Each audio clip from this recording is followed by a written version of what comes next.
Je propose qu'on commence peut-être par directement rebondir sur ce projet Hotspot.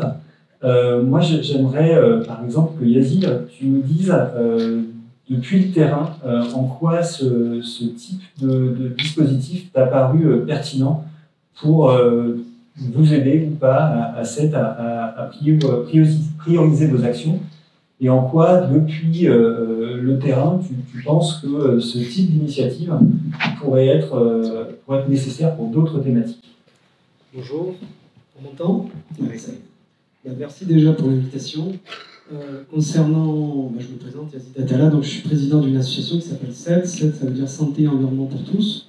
J'ai grandi dans les quartiers nord, j'habite toujours dans les quartiers nord, et on a créé une association pendant 2019, si je me permets juste en 2 minutes de présenter. On a créé une association en 2019 qui regroupe des professionnels de santé, mais pas que, des gens, des sociologues, des professionnels aussi du milieu associatif. Et puis on se rend compte que dans ces territoires, on assiste malheureusement à des départs plutôt qu'à des installations. Donc on a favorisé l'implantation de la maison régionale de santé de Malpasset, dont le docteur Aligi est l'un des responsables et l'un des co-créateurs, hein, si on peut dire ça. Pour répondre à ta question, j'ai pris même moins d'1 minute pour présenter rapidement. Ce qui est exceptionnel. Pour répondre à ta question, très rapidement, on est dans un territoire qui est quand même très vaste. Les quartiers nord, c'est quand même, si on peut superposer, je ne suis pas marseillais, hein, si on prend la ville de Marseille, en termes de superficie, c'est quasiment la superficie de la ville de Paris, dans les quartiers nord. Il fallait pour nous avoir une aide à la décision, quelque chose qui nous précise. Lorsqu'on intervient dans un bâtiment, dans une tour de 18 étages, c'est potentiellement un petit village de 2000 habitants. Donc faire du porte-à-porte dans un environnement où vous avez 2000 personnes avec 2 ascenseurs, c'est un peu compliqué. Et on s'est rendu compte, lorsqu'on devait intervenir, lorsqu'on avait les nouveaux variants, notamment le variant Delta, il fallait pour nous prioriser nos actions. Le fait d'avoir par anticipation les hotspots, ça nous a permis justement d'anticiper, parce que souvent lorsque ça venait régulièrement, donc on se doutait que la tour, malheureusement, ou le bâtiment, ou le quartier allait être plus touché que d'autres secteurs, ça nous permettait d'envoyer nos médiatrices et nos médiateurs, d'alerter les partenaires, d'alerter les bailleurs sociaux, c'était pas évident de travailler avec eux, et de faire en sorte qu'il y ait un nettoyage, par exemple, de manière très pragmatique, des cages d'escalier, des parties communes.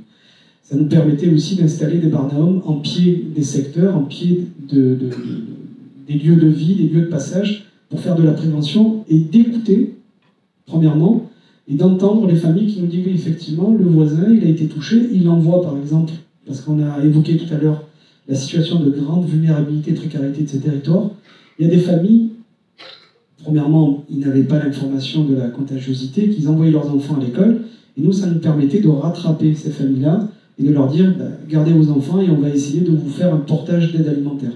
Donc, tous ces éléments-là nous ont permis, nous, de nous positionner sur un territoire vaste, peuplé, avec des problématiques, et ça nous a permis, en tout cas par rapport aux cartes hotspot, de prioriser nos actions tout simplement.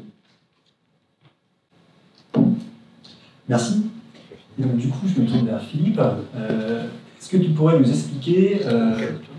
alors, Philippe, on va commencer par Philippe pour les hotspots. Est-ce que tu pourrais nous expliquer pourquoi il n'y a pas eu de projet hotspot de ce type-là auparavant sur d'autres thématiques de santé et comment tu vois peut-être ou pas la pérennisation de ce type d'approche à l'avenir sur d'autres thématiques?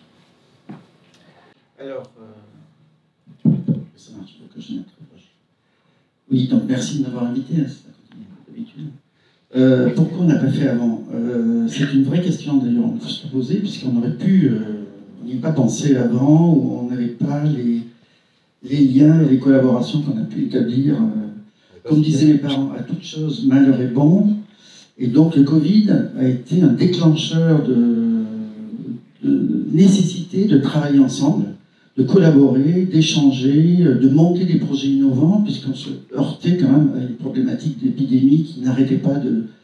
On se disait la première vague, bon après ça va aller mieux, puis la deuxième vague est arrivée dès le mois de juillet, hein, dès le mois de juillet 2020, c'est pas en septembre, c'est en juillet ça a commencé, et les vagues se sont succédées, la troisième vague en hiver 2020, et on s'est dit il faut vraiment qu'on travaille autrement. Et c'est là qu'on a établi des collaborations, qu'on a rencontré les gens, qu'on s'est mis à se parler et se dire, et si on montait ce projet, il faut faire quelque chose, et on a monté le projet tous ensemble. C'est quand même ça l'essentiel, c'est la collaboration, la coopération, les échanges et l'envie de progresser et de faire quelque chose d'innovant. Je crois que c'est ça qui était le moteur et qui nous a porté, après l'arrêt des Medilab, on s'est dit c'est impossible d'arrêter. On avait maintenant reçu vraiment la notion de prioriser sur des zones extrêmement pauvres, sur lesquelles on ne pouvait pas rester en disant ben, on repart comme avant, quoi. C'était impossible, et donc on a vraiment continué cette volonté de collaboration. Et donc la question c'était comment on peut avancer. On a avancé, on a proposé comme ça, dès le mois de février 2022, le projet de faire ce hotspot élargi à la médiation en santé, vraiment, avec un projet de formation, hein, parce qu'il faut que les équipes soient vraiment formées, sachent de quoi elles parlent, quand elles parlent de dépistage, cancer du col, vaccination, il faut qu'elles sachent de quoi elles parlent. Donc elles ont été formées, l'entretien motivationnel aide à échanger avec les gens et recevoir, être capable de transmettre une information sans être celui qui juge et qui dit la vérité, systématiquement. Et puis, le nerf de la guerre, c'est l'argent, et donc on a cherché de l'argent, donc l'ARS a quand même financé la première année, on se bat pour trouver de l'argent auprès de l'INCa, de tous les partenaires, parce qu'on a bien dit, c'est pas un an, hein. On a dit 3 à 5 ans, histoire de sensibiliser les donateurs et les financeurs, mais pour nous, ça va être pérennisé, élargi. On a déjà des demandes sur Nice. Nous, dans notre tête, c'est aussi travailler sur les zones rurales, qui sont souvent oubliées, hein, parce qu'il y a beaucoup de pauvreté dans les zones rurales. Donc, vraiment, il y a un travail à faire, il y a la sensibilisation, et pas que des gens, c'est la sensibilisation de nos politiques, des financiers, même de notre direction, nous, à Santé de France. Je crois qu'on a beaucoup avancé là-dessus. Donc vraiment, j'espère que ça va continuer et s'élargir à d'autres thématiques. Alors, les autres thématiques, il n'y a pas que CEP et Coressan, bien sûr. Il n'y a pas que la vaccination et les dépistages. Mais on a pris la vaccination et le dépistage parce que c'était ce qui était mesurable pour montrer que ça peut être efficace. Et c'était ça, montrer que c'est efficace pour dire il faut continuer, il faut élargir, il faut se battre. J'ai été un peu long. Non, tu as été parfait. Donc là, c'est l'illustration parfaite de l'épidémiologie comme information pour l'action. Pour paraphraser le docteur Lafontaine, c'est un médecin épidémiologiste emblématique en Haïti. Voilà, il disait ça tous les jours. Nous sommes là pour produire de l'information pour l'action. Et c'est exactement ça. Du coup, Philippe Cano, toi, depuis la mairie, est-ce que tu peux nous dire un petit peu comment tu as perçu ces actions de médiation en santé qui ont été menées, si tu les as perçues ou pas, hein, parce que la publicité en a peut-être été largement insuffisante. En quoi est-ce que ces projets de médiation et d'autres t'ont paru un outil important dans la lutte contre cette pandémie de Covid et comment tu vois l'avenir de la médiation en santé pour la santé publique, notamment à l'échelle de Marseille? Alors, je vais faire ça en 2 parties. Première partie, j'ai un conflit d'intérêts dont je vous avais parlé, c'est-à-dire que pendant la crise Covid sur Marseille, jusqu'il y a 1 an, j'étais pas sur Marseille. J'étais même au ministère de la Santé, à la cellule de crise sanitaire, et j'étais copilote de la cellule d'expertise en santé publique pour la Covid, dans le cas de la Covid, et on était à l'interface entre Santé publique France, le Conseil de santé publique, la HAS de temps en temps, et les différents ministères pour les protocoles à mettre en place. Et il y avait même une cellule test qui était avec nous.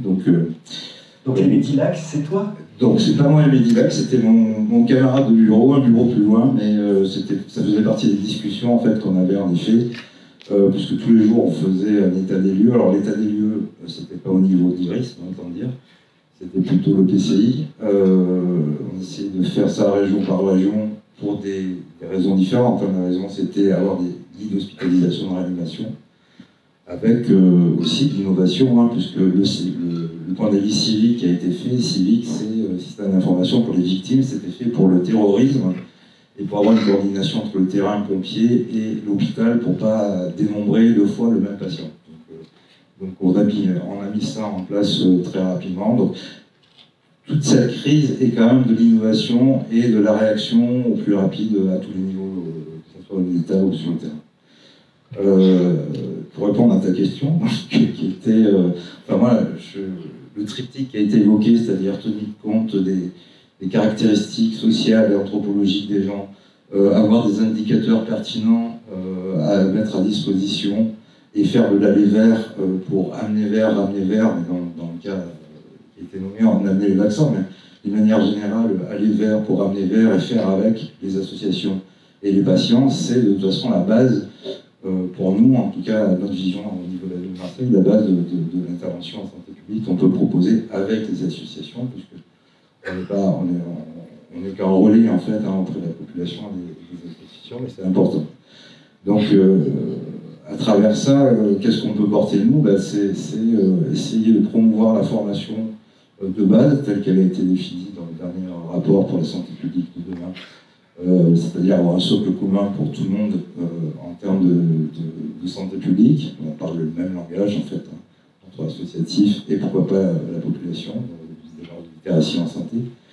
Et après, structurer tout ça par rapport à des indicateurs, ça c'est un problème numéro un, c'est qu'on paye pour l'instant pour avoir des indicateurs. Donc il y a un côté financier, donc on se tourne vers l'ORS qui elle-même a des coûts pour pouvoir aller vers la CPM, qui elle-même a des difficultés pour produire des choses. Et après, le deuxième problème, c'est quels indicateurs on va avoir, parce que c'est bien beau d'avoir des centaines d'indicateurs, mais si on ne s'en sert pas, quels sont les plus pertinents, et on compte beaucoup, du coup, sur vous, tous, pour, en fonction des sujets, des thématiques qu'on veut porter, sur lesquels on veut aller, avoir les bons indicateurs et avoir la bonne analyse, et pour définir les bonnes actions à promouvoir, en essayant de promouvoir des actions, bien sûr, les plus pertinentes possibles. Là aussi, il y a un aspect qualitatif des choses qui est important à prendre en compte.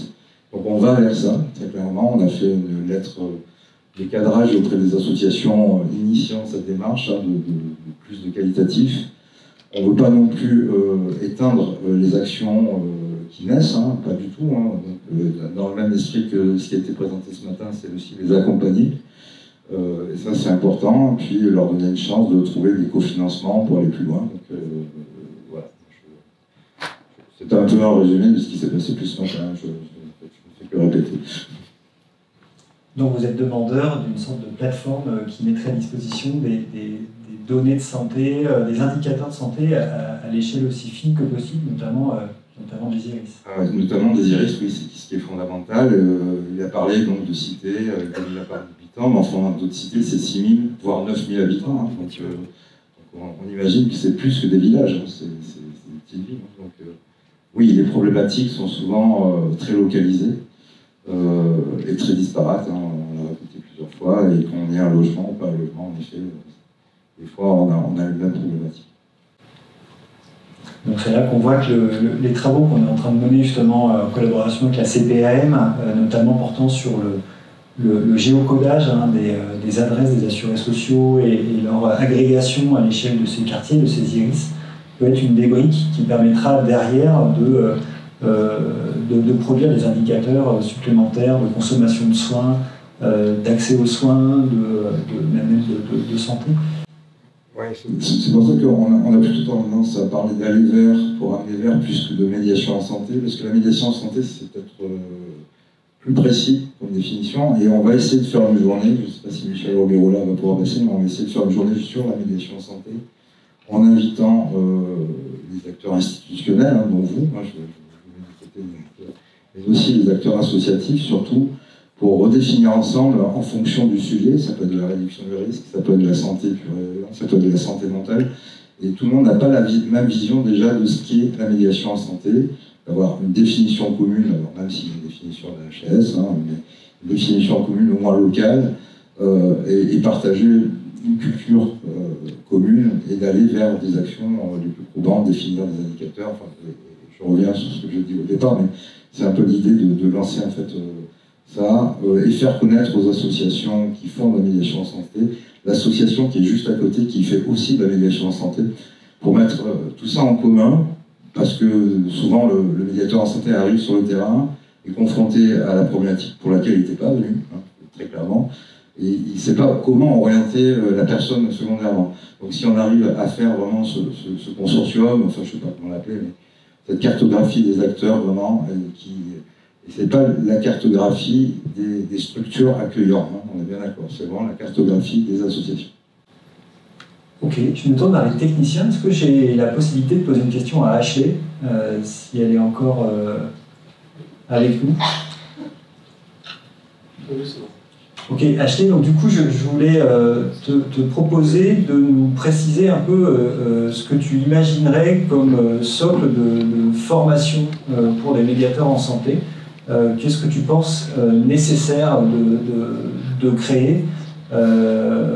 Quel statut? Un diplôme universitaire? Quelque chose de moins officiel? Ou quels sont les besoins que tu as identifiés dans le cadre de tes enquêtes? Alors, il faut me donner la parole. Vous m'entendez? Là, bon. Ok. Alors, très bonne question. Moi, j'avoue que je ne suis pas forcément pour des diplômes universitaires. Je serais plutôt pour... on fait de très bonnes formations en dehors de ce carcan-là, ce dispositif-là. Moi, il me semble qu'il y a des figures de la médiation qui sont déjà importantes, des gens qui ont beaucoup d'expérience à Marseille et qui pourraient clairement intervenir à titre de pairs experts, parce que je pense qu'en fait, il y a un risque aussi que la médiation se professionnalise et du coup devienne un petit peu détachée du terrain, et ce qui, à mon avis, est un risque à prendre, alors que c'est précisément bien connaître le terrain qui permet d'être un bon médiateur, à mon sens, entre autres. D'autre part, moi, je serais pour aussi réfléchir à une définition large de la médiation, c'est-à-dire que la médiation, oui, ce sont en France ce statut formidable qu'on a des médiateurs, hein. Les Anglais nous l'envient, c'est un statut professionnel, c'est beaucoup de lutte syndicale pour arriver à ce statut et qui est un véritable outil de santé publique.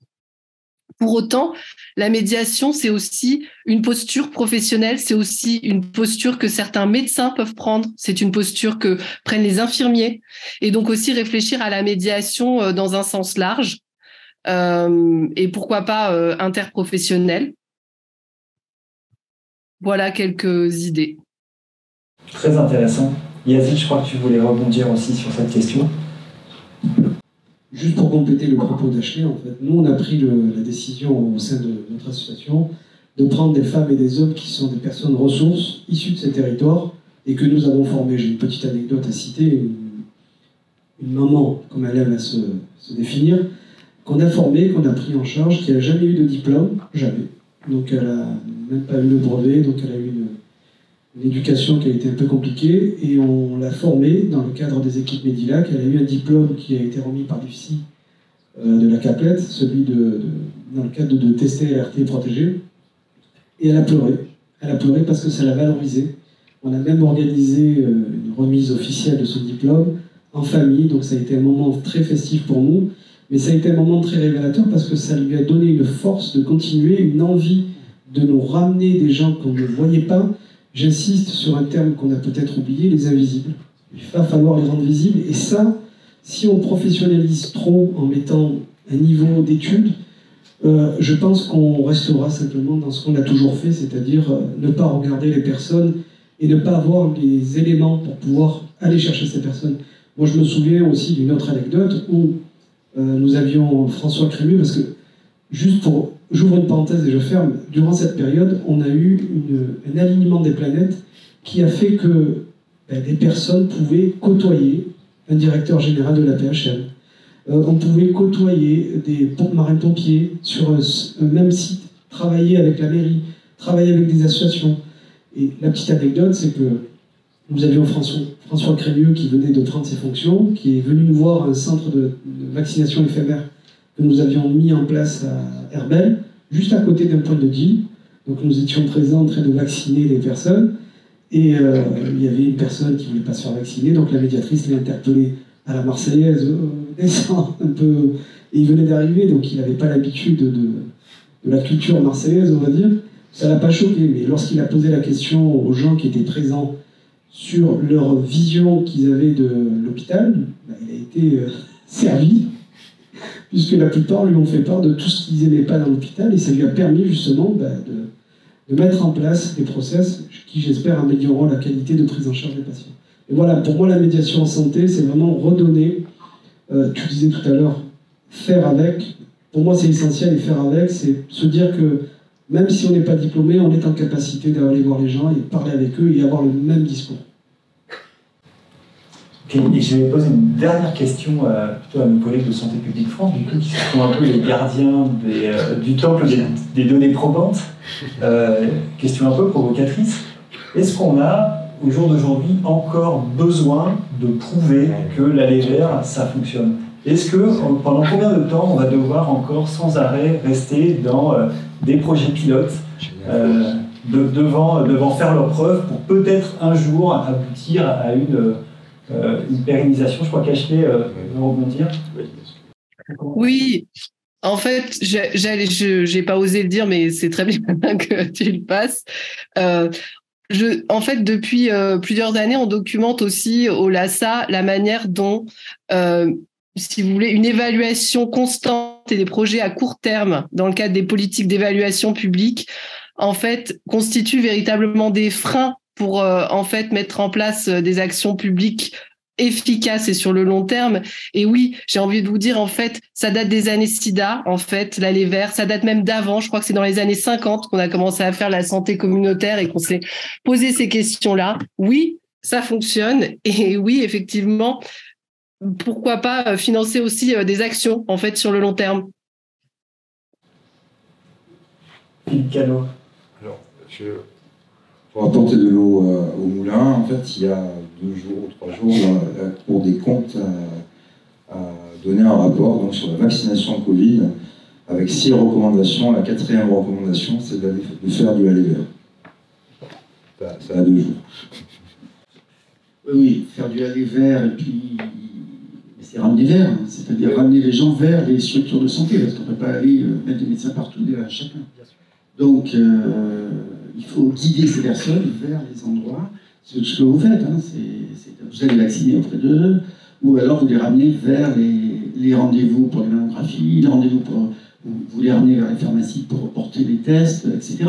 Donc, c'est les réintroduire dans un circuit qui existe et qui sera très, très lourd à modifier. Cette structure hospitalière, on voit bien avec les ARS, voilà, on se heurte à une rigueur d'organisation qui fait qu'il faut s'adapter à ça. Quant à évaluer, tout à fait, par exemple l'entretien motivationnel, on l'a évalué une fois en France, on a montré que c'était efficace, maintenant on passe à la transférabilité sur le terrain. Mais il y a peu d'études en France sur l'efficacité du aller vers. Il y a peu d'études sur l'entretien motivationnel, il y en a qu'une d'ailleurs, mais ça suffit. Et il y a peu d'études sur la médiation en santé telle que c'est fait auprès de populations qui nécessitent. Donc le but c'est si tu veux de l'argent, c'est parce que je suis un peu terre à terre, pragmatique, si tu veux que les systèmes fonctionnent, il faut de l'argent, il faut payer les gens. Il ne faut pas dire aux gens, mettez bénévoles et puis tiens, on te donne à manger, parce que c'est pas possible. Il ne faut pas les professionnaliser tout à fait, mais il faut leur permettre de vivre avec ce métier-là. C'est un vrai métier. Donc il faut évaluer et obliger les financeurs. On leur dit, c'est probant, ça marche. Maintenant, il faut passer au stade où on généralise. Et comment on fait pour généraliser? La question, elle sera là rapidement dans 1 ou 2 ans. Maximum. Espérons qu'on puisse généraliser. Une question dans la salle. Je ne sais pas si c'est une question, c'était plus une remarque. Sur l'aller vers, alors oui, effectivement, là, le Covid nous a permis de nous rappeler que cet objet existant en fait, avait une efficacité. Pour la vaccination, c'est d'autant plus facile qu'on peut emmener le vaccin avec soi et aller vacciner directement sur site. Mais il y a de plus en plus de déploiements d'aller vers, et je citais tout à l'heure le nombre d'équipes mobiles qui ont été déployées. Aller vers, certes, ramener vers, ok, mais il faut avoir les structures d'aval, c'est-à-dire qu'une fois qu'on est allé voir le public, qu'on a fait émerger la demande, qu'on a fait entendre le besoin, ben, il faut avoir le lieu vers lequel les adresser ou les accompagner quand ils peuvent pas y aller par eux-mêmes. Et aujourd'hui, en fait, on a un petit peu cette difficulté où on reconnaît l'aller vers, on multiplie les équipes mobiles, et sur le champ, alors un champ particulièrement carencé qui est celui de la santé mentale, mais c'est intéressant parce que les Covid longs provoquent des troubles psychiques. Aujourd'hui, le secteur de la santé mentale est complètement à terre. que ce soit le secteur hospitalier ou le secteur libre. Et donc on va multiplier les équipes mobiles qui vont lever des lièvres et il n'y a rien pour récupérer ce besoin, quoi. Donc l'aller vers, c'est pas l'alpha et l'oméga non plus. C'est un outil qui doit venir en plus et pas, on ne doit pas remplacer la structure existante par de l'aller vers parce que sinon on va dans le mur. Roch, tu as des questions? Alors, merci pour tous ces échanges, présentations. Je vais essayer de faire rapide. D'abord, le projet Mediate Forest dont on a parlé ce matin, je vois que j'ai bien fait d'insister pour que ça soit sur ce sujet-là qui soit traité, puisqu'on voit toutes les pistes possibles de travaux à faire ensemble sur le site. Deuxième point, si nous pourrions essayer de discuter par la suite par rapport à cette journée sur la médiation dont vous avez parlé, puisque comme je présentais ce matin, donc nous souhaitons voir pour la journée de lancement de cet appel à projet, et il y aura peut-être justement éviter des... Enfin, je pense que voilà, il y a un travail intéressant à faire ensemble pour co-construire cette partie-là. La professionnalisation, peut-être choquer un petit peu, pour moi c'est hyper important, mais c'est-à-dire, le diplôme d'études supérieures universitaires, c'est peut-être pas adapté parce que c'est 120 heures. C'est pas ça qu'il faut. Il y a des capacités, des nombres d'heures moins importantes. Mais l'exemple que vous donnez de cette personne qui reçoit un diplôme par l'IFSI et toute l'émotion que ça lui apporte, il faut valoriser les personnes et aussi peut-être voir un truc bien évident, c'est que ces formations doivent être construites avec les personnes qui sont sur le terrain, médiateurs, qui connaissent. Sinon, bien évidemment, c'est quelque chose qui est hors sol, qui ne va pas du tout. Et que, se professionnalisant, obtenir un diplôme, peut-être qu'une personne, elle ne va pas être médiateur pendant 5 ans, 10 ans. Et donc, pour la suite, pour son évolution aussi personnelle, disposer finalement d'un diplôme, ça sera peut-être quelque chose qui l'aidera, qui l'accompagnera à aller un petit peu au-delà. Donc, il y a un curseur à positionner pour effectivement que ça ne soit pas quelque chose non atteignable pour les personnes qui savent faire ça, et que ça soit quelque chose qui leur serve et qui réponde à leurs besoins et aux besoins des populations. Et dernier point, après je lâche le micro, en fin de compte, il y a un petit peu un non-dit par rapport à la discussion de tout à l'heure, parce qu'on parle de hotspot, on parle de données probantes, etc. Et le mot qui à peine était un petit peu évoqué quand même, c'est le système d'information. Sans système d'information, mais en fin de compte, nous n'avons pas toutes ces données-là. Sauf que ce dont il a été fait état, c'est principalement aussi des difficultés de dialogue entre différents acteurs. Mais là, on parle de difficultés de dialogue entre des systèmes qui contiennent des données. D'où ces notions dites d'interopérabilité pour que les systèmes communiquent. Sauf que se rajoute, si ce n'était que ça encore, ça irait peut-être, mais après les contraintes technico-réglementaires qui font que coordonnées GPS, adresses, etc., dans ce dont tout le monde rêve, en fin de compte, pour avoir un système de surveillance épidémiologique approprié, qui ne soit pas que ciblé pour la Covid, mais pour d'autres indicateurs, et qui puisse mettre ainsi avec des systèmes d'alerte. Bon, croyons, soyons optimistes qu'avec toute la partie allons vers du partage de données, à un moment donné, RGPD, autre chose, il y aura peut-être, voilà, je ne sais pas dans combien d'années, hein, mais nous travaillons pour le futur, certaines évolutions favorables. Nous en avons connu, pensant qu'il y en aura encore d'autres. Pour l'instant, on en est loin. C'est moi, Patricia Carneri, SESTIM. Tout d'abord, je voulais vous remercier tous, même les présidents qui ont présenté avant, pour tout cet ensemble de preuves aussi sous l'intérêt des médiateurs dans ce domaine. On l'avait aussi dans d'autres domaines comme l'hépatite C. Mais c'est vrai que l'expérience du Covid a été extrêmement instructive parce que ça nous donne plein d'opportunités futures. D'ailleurs, quand on avait montré ce matin la proportion des hospitalisations des personnes vivant dans ces quartiers qui était tellement élevée, on dit toujours hein, ça coïncide avec les inégalités sociales, avec les niveaux sociaux, etc. Mais finalement, il y a aussi des problèmes derrière ça, comme le dépistage tardif, la prévalence élevée de l'obésité, des troubles cardio-métaboliques, etc. Donc justement, pour rebondir sur ça, je me disais qu'on a évoqué tout à l'heure le dépistage des cancers, mais finalement, quand on voit les menaces, ce qui a été défini parmi les menaces de l'humanité, une des menaces, c'est justement l'obésité, les comorbidités associées qui sont extrêmement prévalentes dans cette population. Et je me demandais, c'est pour une fois, on ne peut pas travailler dans l'urgence, parce qu'on travaille toujours dans l'urgence avec le Covid, mais là, c'est quelque chose qui tue lentement. Il y a des cancers du foie très prévalents dans cette population. Donc, bon, voilà, je voulais dire peut-être que c'est une des priorités en ce moment, parce que ça touche beaucoup de pathologies et pas que les cancers. Donc, merci. On est tout à fait d'accord. Une dernière intervention. Ashley, vous allez dire sur... Alors, en attendant, vas-y, Ashley. Oui, je voulais juste rajouter une chose à propos de la formation des formateurs. Je trouve qu'une des leçons de cette pandémie, ça a été aussi ce lien inédit, j'ai envie de dire, en tant que sociologue, interclasse et interculturel. Et que, en tout cas pour la question des inégalités, grande précarité, et qu'il y aurait intérêt à aussi intégrer dans ces formations aussi quelque chose autour de la formation interculturelle, et y compris de l'autre côté des interlocuteurs. Tout à fait d'accord. Alors moi, je voudrais juste ajouter, pour corroborer un peu ce qu'a dit Haché tout à l'heure, on a la chance à Marseille d'avoir une très très longue expérience des médiateurs en santé, avec des formations qui ont été créées, avec un effort de conceptualisation et de définition de ce qu'est le métier de médiateur.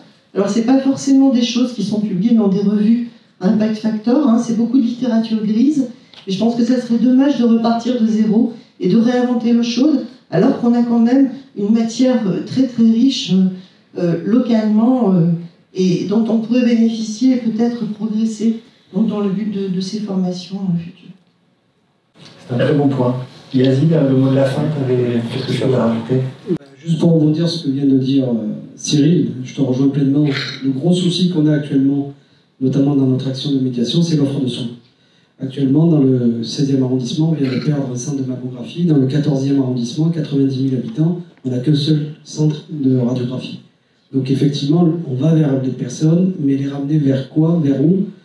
On essaye de créer des passerelles avec la PHM, avec le Fonds et d'autres structures.